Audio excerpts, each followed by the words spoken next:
বন্ধুরা, প্রেসার কুকারে সিটি উঠছিল বলে কথা বলতে পারিনি, এখন বলছি। এই যে দেখো, আজকে একটু অন্যরকম খাওয়া দাওয়া হচ্ছে। দাদাভাই তো মানে ছিলাম না, না খেয়ে খেয়ে একটু ইয়ে হয়ে গেছে, মানে রোগা হয়ে গেছে। মানে না খেয়ে খেয়ে বলতে মুড়ি চানাচুর তোমার সঙ্গে শেয়ার করেছি, মুড়ি চানাচুর জল এসব খেয়ে খেয়ে বুঝতেই পারছো। খেয়ে খেয়ে তো একটু ভালো মন্দ করে করে খাওয়াচ্ছি। কী রান্না হচ্ছে তোমার সঙ্গে অবশ্যই শেয়ার করবো। এখন আমি মাখাচ্ছি। এটা দিলাম বেকিং পাউডার, এটা দিচ্ছি সোডা অল্প পরিমাণে, সোডা দিয়ে একটু এটাকে দিয়ে দিলাম। ওদের মধ্যে ময়দাটা দেবো, অল্পই করবো, দই অল্প আছে।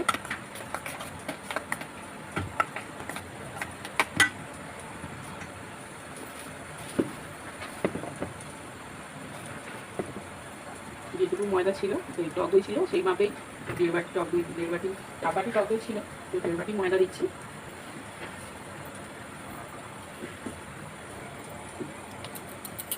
1.5 বাটি ময়দা দিলাম।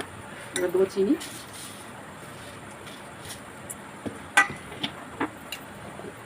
দেবো নুন। আমরা এই পিঙ্ক সল্টটা খাই, এটা খুব ভালো শরীরের জন্য, তোমরা খাবে, সেটা বুঝতে পারবে, শরীরের জন্য খুবই ভালো। দিয়ে দিলাম একটু সাদা তেল। এবার এতে জল সামান্য পরিমাণে লাগে, তোমরা জানো অনেক।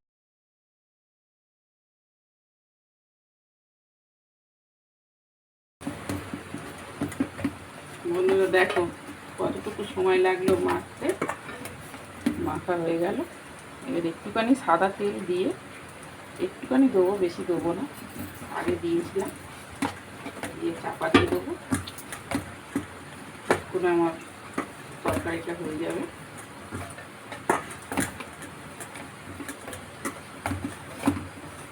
চলো কফি বানাই, দাদাভাই এসছে, আমিও একটু খাবো, আমি খাইনি সন্ধ্যে, সেটা খাই।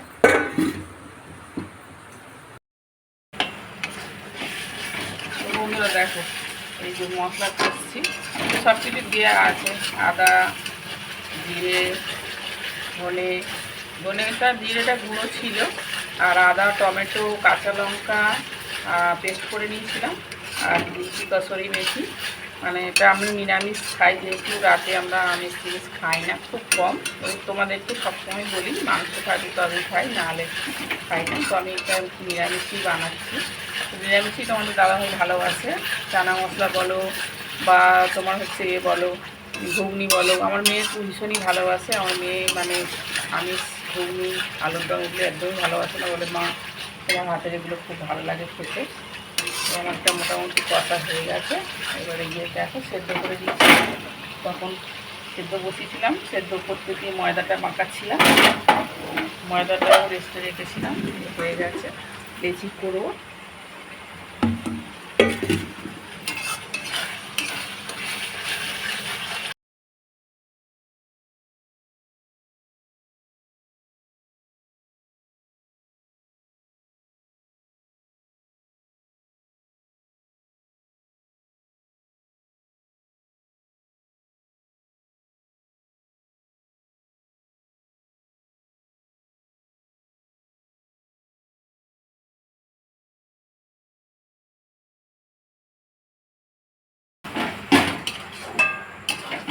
বন্ধুরা দেখো আমার কষা হয়ে গেছে। আর সত্যি মানে এটা খুব ভালো, জানো তো, কড়াইটা খুব ভালো, ছোলাটা মানে আলু ভালো গলেনি, কিন্তু ছোলাটা এত সুন্দর গলে গেছে কি বলবো। মশলাটা আগেই আমি দিয়ে দিই, ওপর থেকে দিলে বেশি উগ্র গন্ধ বেরোয়। ওখানে দিয়ে নাড়াচাড়া করে জল ঢেলে দেবো, একটু গরম জল দেবো, এক্ষুনি হয়ে যাবে। এই সাইডে পুরিটা ভেজে নেবো। তো দাদাভাই এসে গেছে মানেই আমার মাথায় একটু টেনশনের ব্যাপার, কিন্তু কফি বানিয়ে খাইয়েছি, এক্ষুনি খাওয়ালে কী হবে।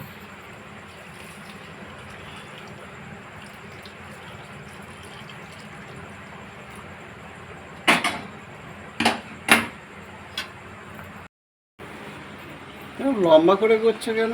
আগে তো গোল করতে। গোল লম্বা দুরকমই করে। আমি তো যতবার বিয়ে বাড়িতে গেছি দেখেছি এরকমই একটু মানে ডিম আকারের করে। তো আমি ঘরে লুচির মতনই বেলে করি, আজকে একটু লম্বা শেপে করলাম। নান রুটি, নান পুরি এগুলো একটু ডিম আকারেরই হয়। আচ্ছা, নান রুটি, নান রুটি খায়, নান রুটি খেয়ে লম্বা করেছি না। তুমি তো গোল মতোই করো। এটা কেটে গেছে। তো বন্ধুরা দেখো রান্না বান্না হয়ে গেল, বেশি সময় লাগলো না। দেখো মনে হয় যেন অনেক সময় লাগবে। হ্যাঁ, এবারে অনেক লোকের করলে একটু দেরি হবে, যেহেতু আমরা দুজনে খাবো তো তাড়াতাড়ি হয়ে গেছে।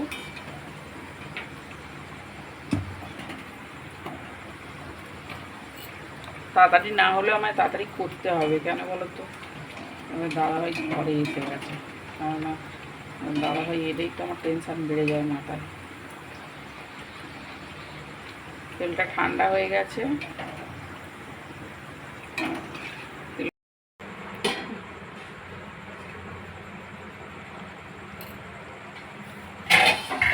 দেখি কেমন হলো।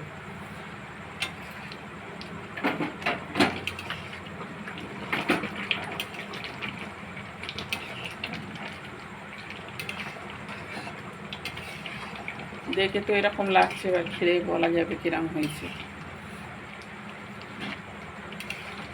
গ্যাসটা বন্ধ করে দিই, এটা বসে যাবে। পুরিটা ভেজে নিই। বন্ধুরা চলে এসেছি খাবার নিয়ে টেবিলে। আমাদের দাদাভাই তো অনেকক্ষণ দিয়ে অস্থির করছে, বুঝতেই পারছি। যে আম কাটলাম, আবার আমার সিরিয়ালে খেতে বসে আম থাকবে না। দুপুরবেলা অতটা কিছু মনে হয় না, যেহেতু ভাত খাই, ভাত দিয়ে আমটা ঠিক, আমাদের আমটা ঠিক আমরা খাই না, তো ওই জন্য ভাতের সঙ্গে অত প্রয়োজন হয় না। কিন্তু কাটা থাকে রোজই, আমরা খাই না রাতে, এই ভাতের সঙ্গে দুপুরে। রাতে খাই, দুপুরে ভাতের সঙ্গে খাই না, কিন্তু হচ্ছে দুপুরে খাবার ঘন্টাখানেক পরে খাই। দাদাভাই খাই, আমরা খাই। খাবার আমারটাও তুলে নিই।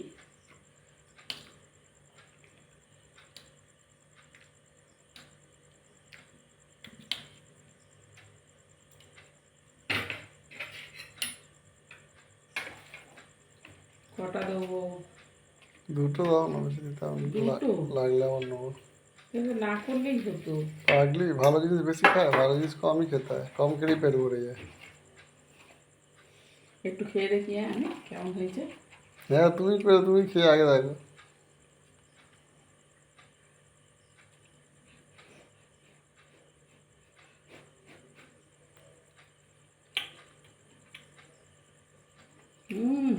হেভি টেস্টি হয়েছে সত্যি বন্ধুরা। তোমরা যদি সামনে থাকতে তোমাদেরকে খাইয়ে আমি বলতাম। ভীষণ ভীষণ টেস্টি হয়েছে অনেকদিন পরে। তো চলো, সবাই ভালো থেকো, সুস্থ থেকো, আবার দেখা হবে নতুন কোনো ভিডিওতে। Tata, by.